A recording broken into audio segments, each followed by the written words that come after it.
Olá, viajantes, sejam bem-vindos ao meu castelo. No vídeo de hoje a gente vai falar um pouco sobre o capítulo 3 das Quintas Moradas, é o penúltimo capítulo dessas moradas, e Santa Teresa vai dar pra gente um atalho. Na verdade ele vai dar um caminho mais longo, mas que para a maioria das pessoas vai ser o caminho que vai ser melhor para chegar até a união com Deus. E ela lembra que uma outra característica ela apresenta aqui nesse capítulo de quem tá nas Quintas Moradas é que vai sentir uma vontade de contar para as pessoas sobre as graças que essa união com Deus concede. Então ela vai sentir a vontade de espalhar esse amor que Deus trouxe para ela na união para todo mundo.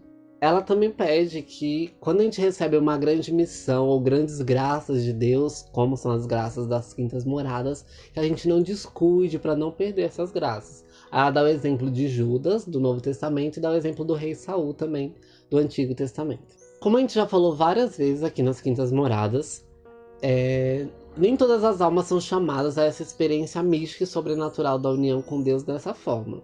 Como eu já falei, as moradas místicas, a partir das Quintas Moradas, depende mais de Deus do que da gente. Nesse capítulo especificamente, vá lá no capítulo 3 das Quintas Moradas, ela traça um outro caminho, uma outra maneira de se unir com Deus que não seja através dessas experiências sobrenaturais, da experiência mística. E ela diz que se a gente muito insistir, muito pedir a Deus para se unir com Ele, e principalmente fizer a união da nossa vontade com a vontade dele, conseguimos também chegar à perfeita união das Quintas Moradas, mesmo sem ter sido atraído por Deus, mesmo sem ter sido chamado por Deus para a experiência mística. Por isso que, na verdade, esse vai ser um atalho, mas é muito mais difícil do que a experiência mística e sobrenatural. Porque na experiência mística e sobrenatural, Deus opera na gente a transformação. Nessa forma de união, que é conformando a nossa vontade perfeitamente com a vontade de Deus, também vai ser a união com Deus, assim como a outra união. Mas é muito mais difícil conformar nossa vontade com a vontade de Deus. É muito mais fácil quando Ele mesmo decide que nós vamos viver essas experiências místicas, como tem feito com os santos da igreja, como tem feito com várias outras pessoas, como pode fazer com qualquer um de nós. Mas isso depende muito mais de Deus do que da gente. A união, as sétimas moradas, também pode ser alcançada através da conformidade da nossa vontade com a vontade de Deus. E esse capítulo é todo sobre esse caminho. Quem alcança essa união consegue viver em paz, com muita paz, e aí nem a doença, nem a pobreza, nenhuma dificuldade pode te impedir de ser feliz, de viver em paz, porque você conforma a tua vontade com a vontade de Deus. Ô mãe! Mãe! Mãe! Não entra não!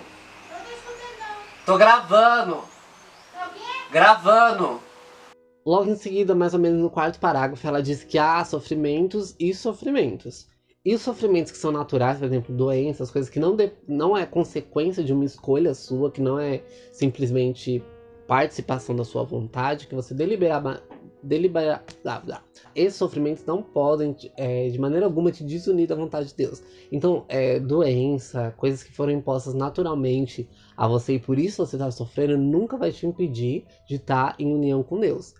O que pode te impedir são coisas que dependem de você, da sua própria vontade, ou consequência das suas escolhas, te colocou, fez você separar a sua vontade com a vontade de Deus. Como a gente já falou, ainda aqui nas Quintas Moradas, em outros vídeos, esse processo da união mística com Deus acontece passando da lagarta para a borboleta, né? Deus mata a lagarta, o verme que nós somos, e cria em nós uma borboleta.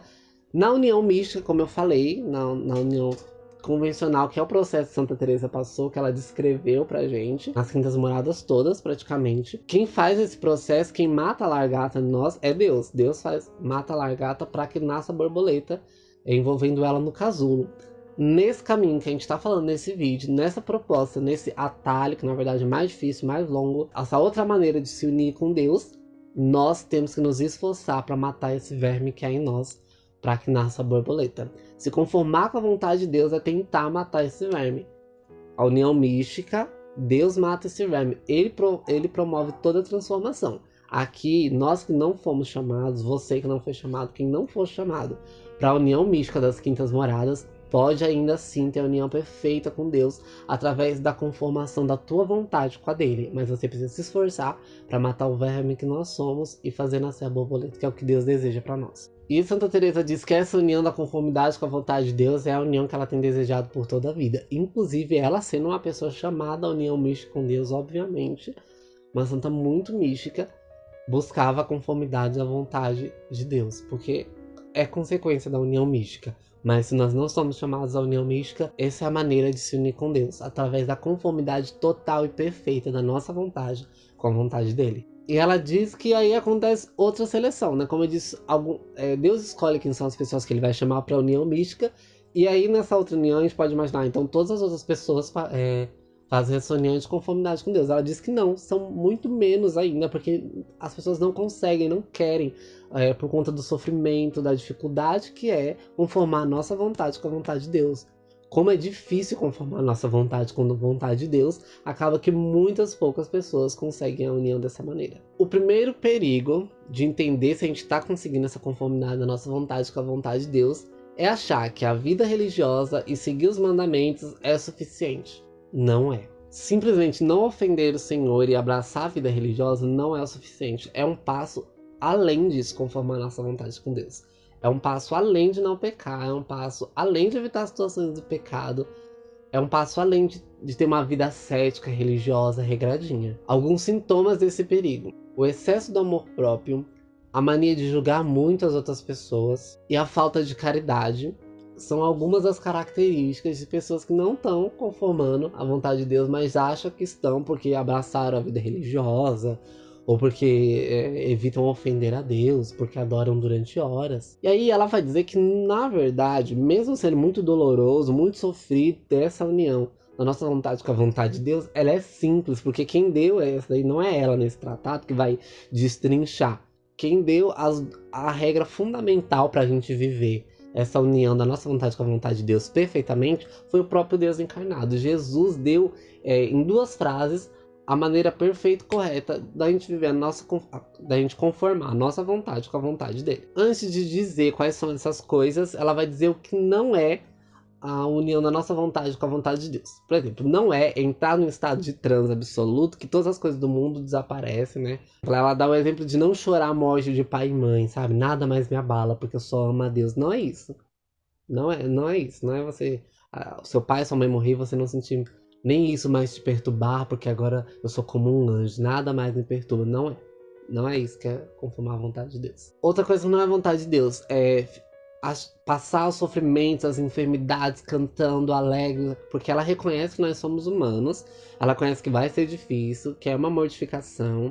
Então, não é assim achar que, como eu não consigo passar pelos momentos de dificuldades e de sofrimento alegre, cantando, que eu não tô conformando a minha vontade. Não, ela reconhece que todo mundo sofre. O problema é que a gente tem que tentar ser agradecido, que a gente tem que tentar passar pelos momentos de dificuldade, de provação ou de enfermidade bem, amando a Deus, ainda assim feliz. Isso não significa que a gente não vai sentir dor, que a gente não vai sofrer, sabe? Não é assim que essa coisa espontânea, você vai ser a pessoa mais alegre do mundo no meio do sofrimento.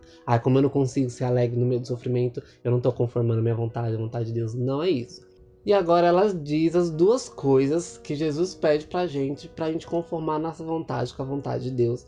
Muito fácil. 2 coisas muito simples. Amar a Deus sobre todas as coisas e o próximo como a ti mesmo. A partir dessas 2 coisas, a gente conforma a nossa vontade com Deus, fazendo essas 2 coisas, amando a Deus sobre todas as coisas e o próximo como a ti mesmo. Mas a gente está muito longe de fazer essas 2 coisas bem feitas, com perfeição. Mas se a gente fizer, a gente consegue se unir a ele. Como que a gente sabe se a gente está fazendo essas 2 coisas bem feitas? É fácil. É só você amar com todas as forças o próximo. Se essa estiver sendo bem feita, a primeira com certeza também vai estar sendo feita, ela diz. Se você ama o próximo com perfeita caridade, não tem como não estar amando a Deus. Uma coisa descende da outra. Ela diz exatamente assim: quanto mais o amor ao próximo for praticado, mais estaremos amando a Deus.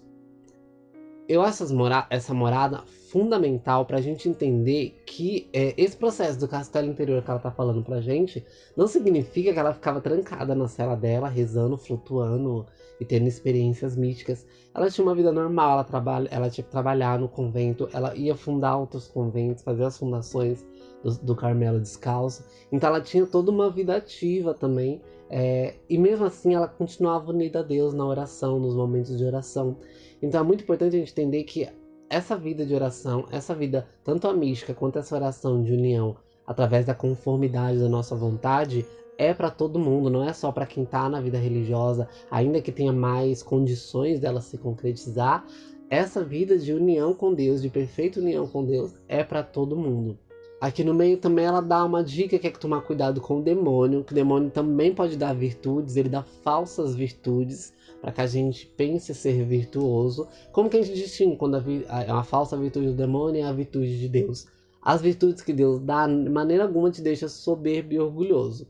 Se você tá soberbo e orgulhoso por alguma coisa que você sabe fazer, que te torna virtuoso, é porque não é uma virtude de verdade. Ou é uma coisa que você criou, ou uma coisa que o demônio utilizou para tentar te afastar do amor ao próximo. Ela dá alguns exemplos. Um deles é, por exemplo, a pessoa que deseja muito ser abatida na presença de Deus, na presença de outras pessoas, assim, sabe? De mostrar o efeito da oração, de mostrar como ficar muito tempo de joelho machuca ela, ou de repousar na presença de outras pessoas para que outras pessoas vejam. É o tipo de coisa que pessoas que ganham virtudes ou falsas virtudes querem fazer.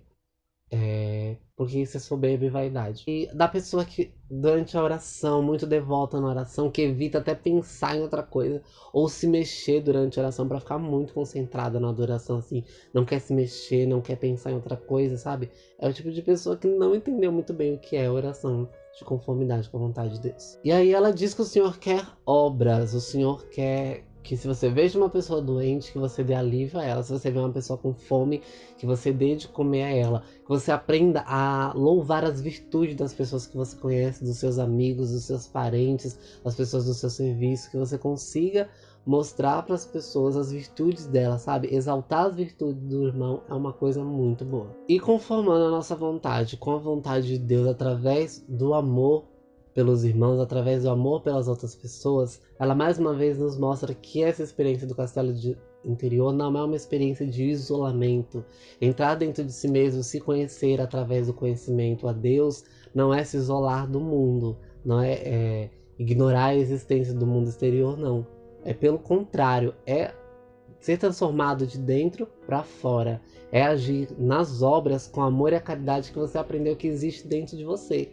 E ela diz que o motivo de Jesus ter morrido é a quantidade de amor que ele tinha por nós. Então a gente não tem que ter medo de amar o próximo com todas as nossas forças, de ter caridade pelo próximo com toda a nossa energia. Porque é justamente aí que a gente vai estar conformando a nossa vontade com a vontade de Deus. E se a gente se dedicar em amar o próximo e se conformar com a vontade de Deus, Deus vai nos unir a Ele em total perfeição. Esse é o atalho que Santa Teresa sugere nessas moradas pra gente. Então, se você gostou desse vídeo, vai lá, lê as quintas moradas, que no próximo capítulo ela vai mostrar um pouco da passagem das quintas para sextas moradas, e cada vez mais vamos nos aprofundar na experiência mística da união. Se você gostou, não esquece também de curtir esse vídeo, de compartilhar com seus amigos e de se inscrever no canal para você receber outros vídeos dessa série e das outras séries do canal. Muito obrigado por assistir esse vídeo até aqui. Tchau!